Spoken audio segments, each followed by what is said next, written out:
Hello future officers. 12 মে 2025 চনৰ daily current affair এনালাইচিছলৈ সকলোকে স্বাগতম জনালো। আগন্তুক APSC-CCৰ বাবে কাৰেণ্ট এফেয়াৰ কম্পাইলেশ্যন লৈ অনা হৈছে। দি ইয়াৰলি কম্পাইলেশ্যন কেৱল মাত্ৰ 99 rupeesত। যদি হে ইণ্টাৰেষ্টেড তেনেহলে 7002355399ত যোগাযোগ কৰক। কম্পিটিশ্যন কেয়াৰে আপোনালোকৰ সুবিধাৰ্থে কেৱল মাত্ৰ 999 টকাত অনলাইন গাইডেন্স প্ৰগ্ৰেম লৈ আনিছে। প্ৰতি মাহত 999 টকাৰে প্ৰিলিমছ, মেইনছ তথা ইণ্টাৰভিউৰ এটি হলিষ্টিক গাইডেন্স লাভ কৰিবলৈ সক্ষম হ'ব। সবিশেষ জানিবৰ বাবে তলত দিয়া কণ্টেক্ট নম্বৰটিত যোগাযোগ কৰক। কণ্টেণ্টত কিছু নতুনত্বৰে দুটি চেনেল লৈ অনা হৈছে, কম্পিটিশ্যন কেয়াৰ আনপ্লাগড আৰু কম্পিটিশ্যন কেয়াৰ প্লাছ। আমাক ছাবস্ক্ৰাইব আৰু ফ'ল' কৰিবলৈ নাপাহৰিব। আহক আজিৰ মোষ্ট ইম্পৰ্টেণ্ট টপিকসমূহ আলোচনা কৰোঁ। প্ৰথমে আমি ৰবীন্দ্ৰনাথ টেগৰৰ ওপৰত আলোচনা কৰিম, তাৰপিছত আমি মিয়াৱাকি মেথডৰ ওপৰত আলোচনা কৰিম আৰু UNFনো কি হয় আমি চাম। প্ৰথমেই ৰবীন্দ্ৰনাথ টেগৰ 164তম জন্ম বাৰ্ষিকী উপলক্ষে এই আৰ্টিকলটো আহিছে। 7 মে 1861 কলকাতাত তেওঁৰ সেই সময়ত 1861ত তেওঁৰ জন্ম হয়। তেখেতক গুৰুদেৱ বুলিও কোৱা হয়, কবি গুৰু বুলিও কোৱা হয়, বিশ্ব কবি বুলিও তেখেত জনাজাত। He is a poet, novelist, painter, polymath. Overall চাব গ'লে খুবেই টেলেণ্টেড এগৰাকী ব্যক্তি।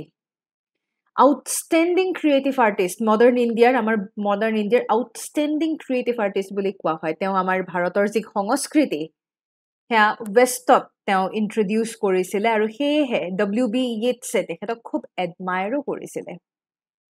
আপোনালোকে নিশ্চয় গম পায়ে মহাত্মা গান্ধীৰ যিটো মহাত্মা এই টাইটেলটো তেখেতেই আচলতে দিছিলে। খুব ক্ল'জ আছিলে তেখেত মহাত্মা গান্ধীৰ সৈতে আৰু মহাত্মা গান্ধীৰ যি অভাৰঅল তেখেতৰ যি নীতি আদৰ্শ সেই সকলোবোৰ চাই পেলাই মহাত্মা নামটো কবিগুৰুৱে দিছিলে।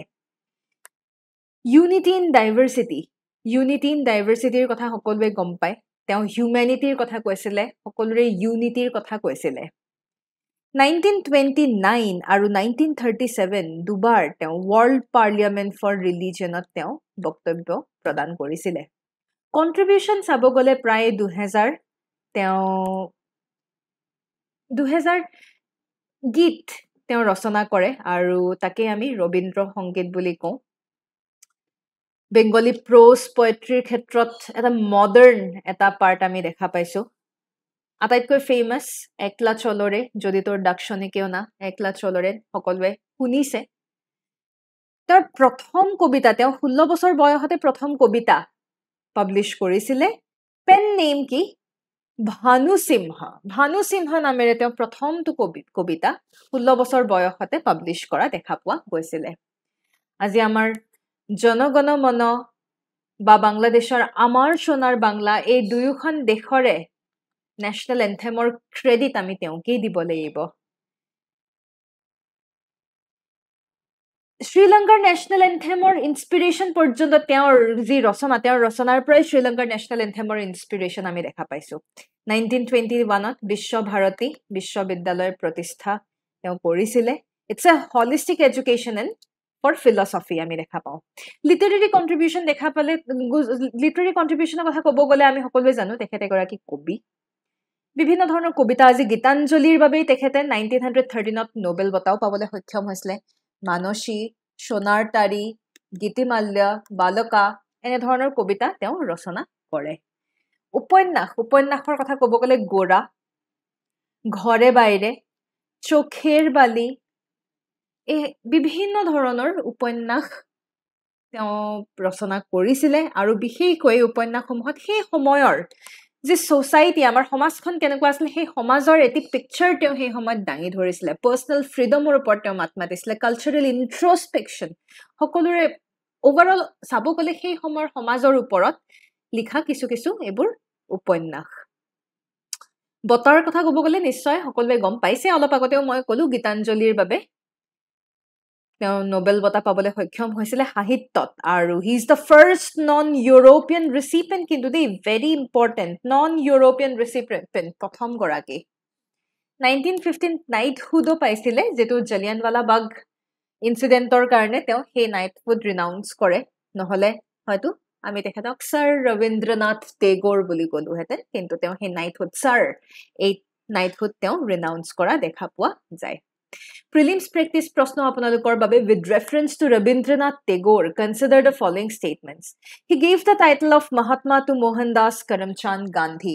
He renounced his knighthood in protest against the Jallianwala Bagh massacre. He addressed the World Parliament of Religions in 1983.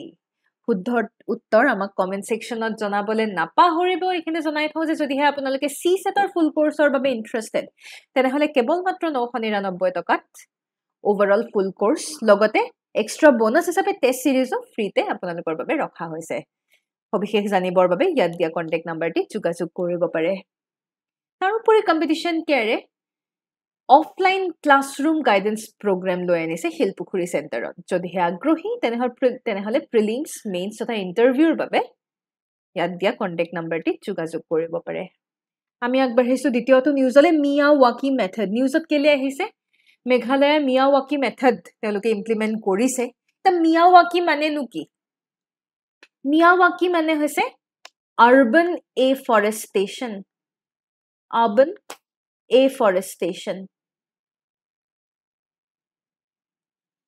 আমি বৰ্তমান কি কৰি আছো আমি বৰ্তমান বনাঞ্চলসমূহ ধ্বংস কৰি আছো কিন্তু লাৰ্জ স্কেলত আমি যেতিয়া বৃক্ষ ৰোপণ কৰো হেয়াই হৈছে এফৰেষ্টেশন আৰু হেয়া যদি আমি সিটি এৰিয়া বা আৰবান এৰিয়া সিটি টাউন আৰবান এৰিয়া যদি কৰো আৰবান এফৰেষ্টেশন বুলি কোৱা হয় এয়াই হৈছে মিয়াৱাকি মেথড এই মেথডটো ডেভেলপ কৰিছিলে জাপানিজ বটানিষ্ট এগৰাকী যাৰ নাম হৈছে আকিৰা মিয়াৱাকি তেখেতৰ নামেৰে মিয়াৱাকি নাম দিয়া হৈছে বিভিন্ন ধৰণৰ অঞ্চল বিশেষ যিবোৰ নেটিভ স্পিচিজ আজি সকলো অঞ্চলতে একে একে প্ৰজাতিৰ গছগছনি আপুনি দেখা নাপায় যি অঞ্চলত যি গছগছনি আমি দেখা পাওঁ সেই বৃক্ষসমূহ বা সেই গছগছনি ৰোপণৰ ক্ষেত্ৰত মিয়াৱাকি মেথডত সেইটো ক্ষেত্ৰতে ফোকাস কৰা দেখা পোৱা গৈছে যাৰ দ্বাৰা আমি ঘন জংগল ঘন অৰণ্য এখন যাতে আমি ডেভেলপ কৰিব পাৰো এয়াই হৈছে মিয়াৱাকি মেথডৰ মূল উদ্দেশ্য বৰ্তমান আমাৰ চহৰ অঞ্চলত কি হৈছে আমাৰ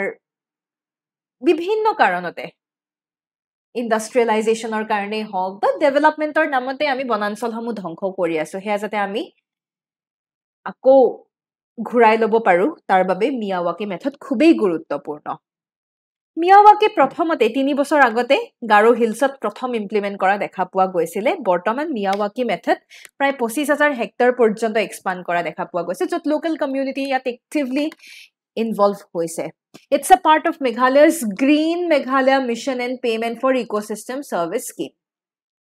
এই ক্ষেত্ৰত Soil আৰু Water Conservation Department তেওঁলোকৰ নোডেল এজেন্সি এটা মিয়াৱাকি মেথডৰ কিছু এডভান্টেজ আছে প্ৰথমে বৃক্ষৰোপণৰ বাবে কি হ'ব বৃক্ষৰোপণৰ ফলত আমাৰ ঘন অৰণ্য ইত্যাদি ডেভেলপ হ'ব আজি গছগছনি যিমান থাকে গছগছনি থাকিলে কি হ'ব কাৰ্বন ডাই অক্সাইড পুহি লয় গছগছনিয়ে হয়নে তো কাৰ্বন সিকুৱেষ্ট্ৰেচন হ'ব তাকে আমি কাৰ্বন এবজৰ্পচন বুলি ক'ব পাৰো আজি কাৰ্বন এবজৰ্পচন যিমান হ'ব কাৰ্বন ডাই অক্সাইড কি হয় কাৰ্বন ডাই অক্সাইড হৈছে সেউজগৃহ গেছ তো কাৰ্বন এবজৰ্পচন আজি যদি বৃক্ষসমূহে যদি কাৰ্বন এবজৰ্ব কৰে তেতিয়া জলবায়ু পৰিৱৰ্তনৰ বৰ্তমান যি সমস্যা বা গোলকীয় উষ্ণতাৰ যি সমস্যা সেই সমস্যা কিছু পৰিমাণে হলেও হ্ৰাস পাব আমাৰ প্ৰদূষণজনিত সমস্যাসমূহ কিছু পৰিমাণে আমি ৰোধ কৰিব পাৰিম তাৰ উপৰি আমাৰ যিসমূহ ওয়াইল্ড লাইফ বিভিন্ন বনৰীয়া জীৱ-জন্তুৰ বাবেও এটা হ্যাবিটেট আজি জংগল আজি ফৰেষ্ট কি হয় forest is a habitat for the wild animals মানে তেওঁলোকৰ আশ্ৰয় বুলি ক'ব লাগিব তো আশ্ৰয় আজি আমি বনাঞ্চলসমূহ ধ্বংস কৰাৰ লগে লগে বনৰীয়া জীৱ-জন্তুৰ আশ্ৰয় নাইকিয়া হৈ গৈছে পুনৰ তেওঁলোকে নিজৰ আশ্ৰয় উভতাই পাব নেক্সট বেনিফিট আছে খুব লো মেইনটেনেন্স লাগে ইনিশিয়ালি আপুনি বৰ বেছি কষ্ট কৰাৰ প্ৰয়োজনেই ইনিশিয়ালি অকনমান আপুনি বৃক্ষৰোপণৰ টাইমত আপুনি যেতিয়া গছপুলি ৰুইছে সেই সময়ত আপুনি অকনমান ইফৰ্ট দিয়ক তাৰ পিছত লাহে লাহে গছজোপা নিজে বাঢ়ি গৈ থাকিব ভেৰি লো মেইনটেনেন্স ইকোটুৰিজম লোকেল ক্লাইমেট এই সকলোবোৰত এটা পজিটিভ আমি এনভাইৰনমেন্ট দেখা পাওঁ Prelims practice প্ৰশ্ন এটি আপোনালোকৰ বাবে with reference to the Miyawaki forest method recently adopted by Meghalaya consider the following statements. It involves planting native trees densely in layers to create self-sustaining forest. The method was first introduced in India in the Himalayan region. It helps in rapid forest growth, improving air quality and biodiversity. উত্তৰটি আমাক comment সেকশনত জনাবলে নাপাহৰিব এখানে জনাই থওঁ যে আগন্তুক APS-C পৰীক্ষাৰ prelims test সিৰিজৰ বাবে যদি আগ্ৰহী তেনেহলে দুটা মডিউলত আপোনালোকৰ বাবে টেষ্ট সিৰিজ লৈ আনা হৈছে 40 টেষ্টৰ এটি মডিউল আৰু 60 টেষ্টৰ এটি মডিউল যদি হে ইন্টাৰেষ্টেড তেনেহলে ইয়াত দিয়া কন্টাক্ট নাম্বাৰটি যোগাযোগ কৰিব পাৰে তাৰ উপৰি যদি সিসেট স্পেসিফিক টেষ্ট সিৰিজ বিচাৰিছে তেনেহলে কেৱল মাত্ৰ 149 रुपीजতে 10টা টেষ্ট লাভ কৰিবলৈ সক্ষম হ'ব যোগাযোগ কৰিবৰ বাবে তলত দিয়া কন্টাক্ট নাম্বাৰটি আমাক যোগাযোগ কৰিব পাৰে প্ৰতি শনিবাৰে কম্পিটিশন কেয়াৰে এটি কাৰেন্ট এফেয়াৰ টেষ্ট লৈ আনে কেৱল মাত্ৰ 10 টকাত এই টেষ্ট লাভ কৰিবলৈ সক্ষম হ'ব যদি হে ইন্টাৰেষ্টেড তেনেহলে যোগাযোগ কৰিবলৈ নাপাহৰিব আমি আগবাঢ়িছো আজি শেষৰটো নিউজলে UNFF মানে United Nations forum on forest India actively participate কৰিছে UNFF কত UN headquarter New Yorkত হৈছে and it's for sustainable forest management আকৌ forest managementৰ কথাই আহিলে UNF কি হয় UNF forest policy আৰু dialogue আৰু coordination আজি forest মুঠৰপৰ আমাৰ বনাঞ্চল সমূহৰ বাবে এটা ইম্পৰ্টেন্ট অৰ্গানাইজেচন বুলি ক'ব লাগিব আজি সকলো দেশ বিদেশৰ সকলো ৰাষ্ট্ৰ ইয়াত পাৰ্টিসিপেট কৰা দেখা পোৱা যায় যাতে তেওঁলোকে সাস্টেইনেবল ফৰেষ্ট মেনেজমেন্টত ফোকাস কৰিব পাৰে 2000ত এস্টাবলিশ হৈছিল কোনে কৰিছে UN economic and social council through resolution 2035 headquarter ক'ত নিউয়ৰ্ক UN ৰ হেডকোৱাৰ্টাৰতে আমি UNFF ৰ হেডকোৱাৰ্টাৰ দেখা পাওঁ